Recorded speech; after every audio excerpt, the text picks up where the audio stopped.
बिस्मिल्लाहिर्रहमानिर्रहीम। अस्सलाम वालेकुम मेंबर्स व्यूअर्स, होप सब खैर खैरियत से होंगे। आज की वीडियो में जी डिस्कस कर लेते हैं। तो मार्केट ने कल तो अच्छी रिकवरी दी थी, उसको आप कह सकते हैं एक पॉजिटिव करेक्शन।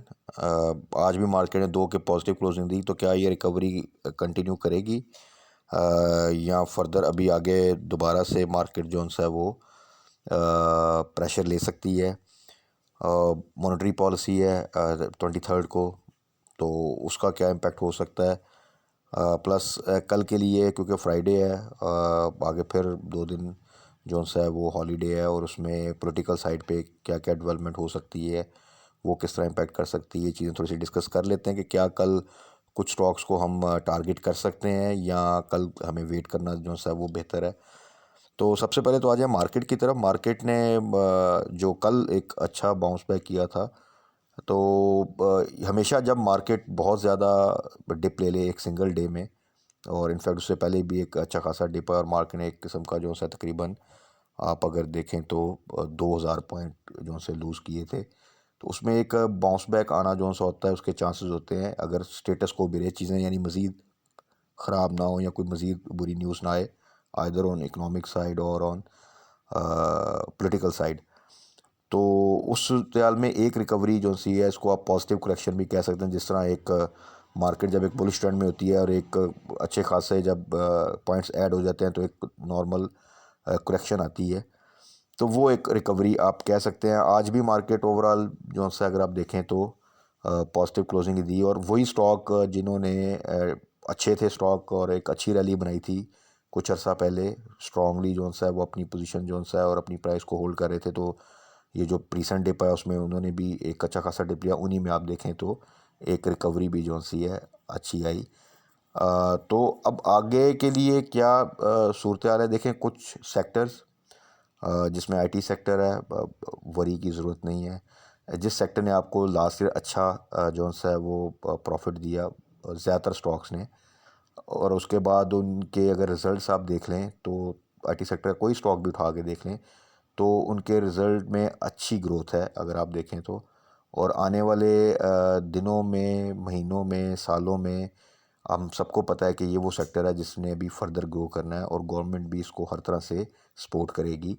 तो इस सेक्टर में तो किसी किस्म की वरी की ज़रूरत नहीं है, बल्कि इस सेक्टर में आपको जो स्टॉक जो से हैं काफ़ी अरसे के बाद उन प्राइसेस पे हैं जो कि प्राइसेस शायद जैसे ही मार्केट ठीक होगी तो वो दोबारा शायद ना मिलें, तो वहाँ पर आप बिल्कुल उनको एवरेज कर सकते हैं या डिप पे बाय बैक कर सकते हैं अगर आपने ऊपर टाइमली प्रॉफिट टेकिंग कर ली थी। इसी तरह कुछ सेक्टर्स जो से हैं, ऑयल एंड गैस सेक्टर है, फूड सेक्टर है, और डिफरेंट सेक्टर्स हैं।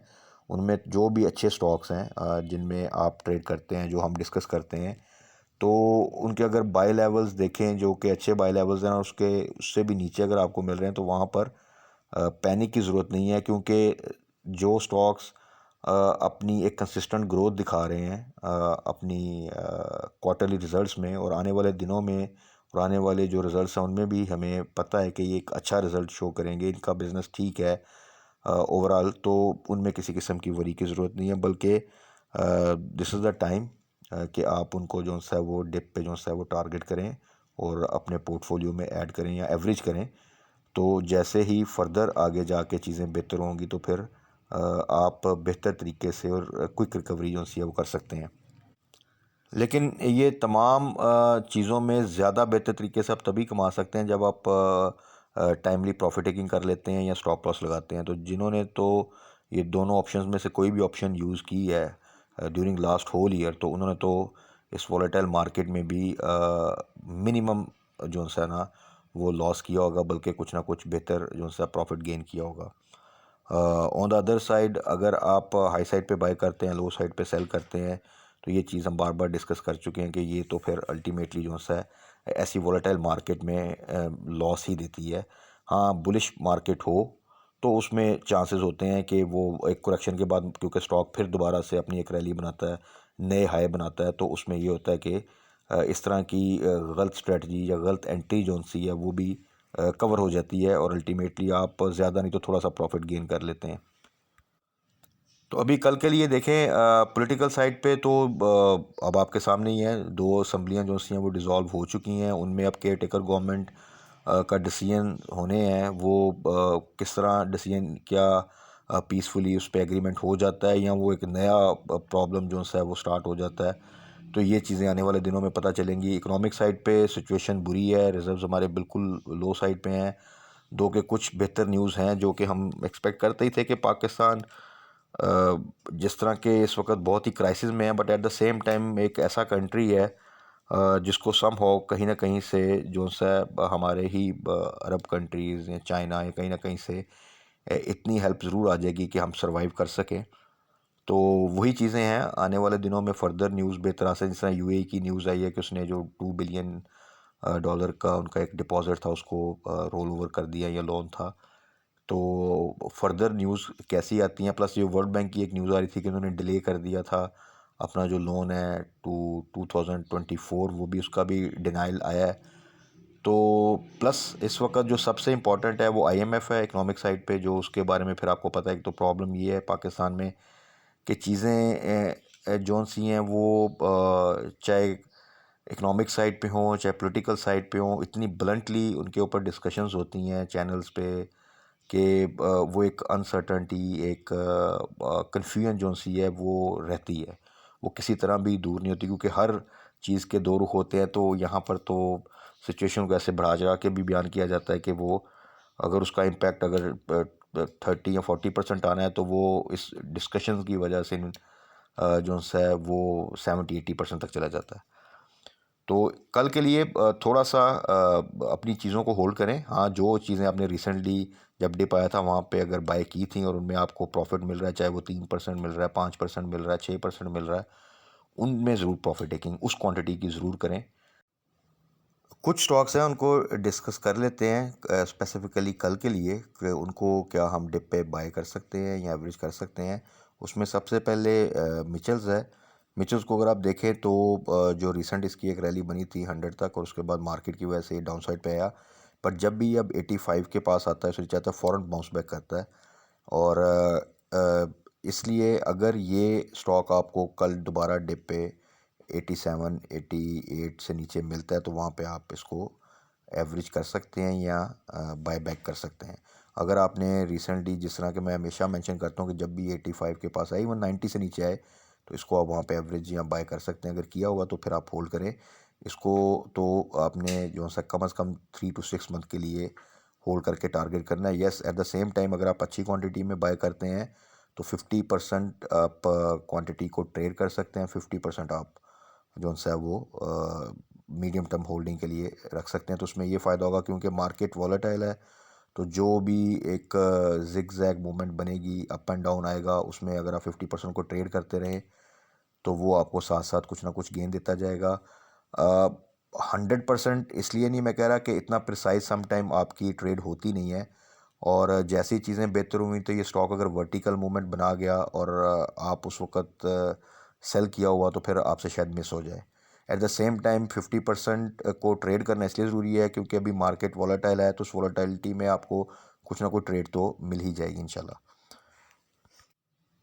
उसके बाद है दूसरा ओजीडीसी। तो जब ओजीडीसी को हम डिस्कस करते हैं तो समझ लें कि पीपीएल भी, क्योंकि ईएनपी में भी 3-4 कंपनीज़ हैं, इस तरह रिफाइनरी में भी 3-4 कंपनीज़ हैं, बट इसमें ओजीडीसी को अगर हम देखें तो ओजीडीसी ने रिसेंटली जो है वो तकरीबन 73-72 से एक स्ट्रेट अवे रैली बनाई 89 तक, और उसके बाद जो इसका में डिप आया है, और अगर आप देखें तो अभी भी इसने तकरीबन 70 जो सा 5 को टच किया और उसके बाद दोबारा से बाउंस बैक किया है।